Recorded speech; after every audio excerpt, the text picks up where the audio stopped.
Vignette 10, a rice sandwich. The special kids, the ones who wear keys around their necks, get to eat in the canteen. The canteen. Even the name sounds important. And these kids at lunchtime go there because their mothers aren't home, or home is too far away to get to. My home isn't far, but it's not close either, and somehow I got it in my head one day to ask my mother to make me a sandwich and write a note to the principal so I could eat in the canteen too. "Oh no," she says, pointing the butter knife at me as if I'm starting trouble. "No, sir. Next thing you know, everybody will be wanting a bag lunch. I'll be up all night cutting bread into little triangles. This one with mayonnaise, this one with mustard. No pickles on mine, but mustard on one side, please. You kids just like to invent more work for me." But Nenny says she doesn't want to eat at school, ever, because she likes to go home with her best friend Gloria, who lives across the schoolyard. Gloria's mama has a big colored TV, and all they do is watch cartoons. Kiki and Carlos, on the other hand, are patrol boys. They don't want to eat at school either. They like to stand out in the cold, especially if it's raining. They think suffering is good for you ever since they saw that movie 300 Spartans. I'm no Spartan, and hold up an anemic wrist to prove it. I can't even blow up a balloon without getting dizzy. And besides, I know how to make my own lunch. If I ate at school, there'd be less dishes to wash. You would see me less and less and like me better. Every day at noon, my chair would be empty. "Where's my favorite daughter?" you would cry, and when I came home finally at 3 p.m., you would appreciate me. Okay, my mother says after 3 days of this.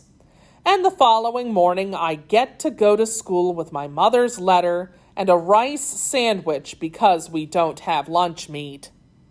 Mondays or Fridays, it doesn't matter. Mornings always go by slow, and this day especially.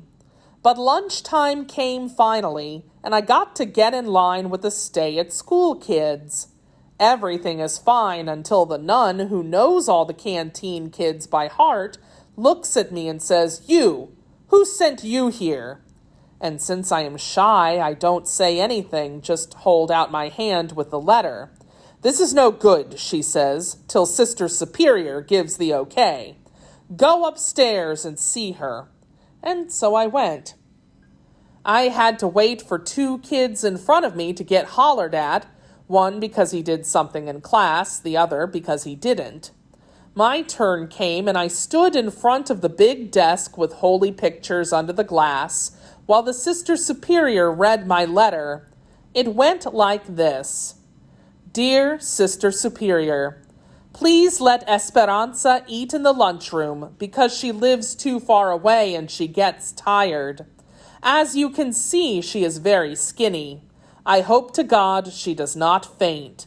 Thanking you, Mrs. E. Cordero." "You don't live far," she says. "You live across the boulevard. That's only 4 blocks, not even. 3, maybe. 3 long blocks away from here. I bet you can see your house from my window. Which one? Come here. Which one is your house?" And then she made me stand up on a box of books and point. "That one," she said, pointing to a row of ugly 3-flats, the ones even the raggedy men are ashamed to go into. Yes, I nodded, even though I knew that wasn't my house, and started to cry. I always cry when nuns yell at me, even if they're not yelling.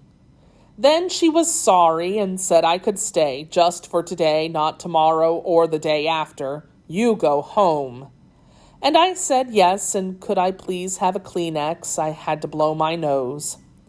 In the canteen, which was nothing special, lots of boys and girls watched while I cried and ate my sandwich, the bread already greasy and the rice cold.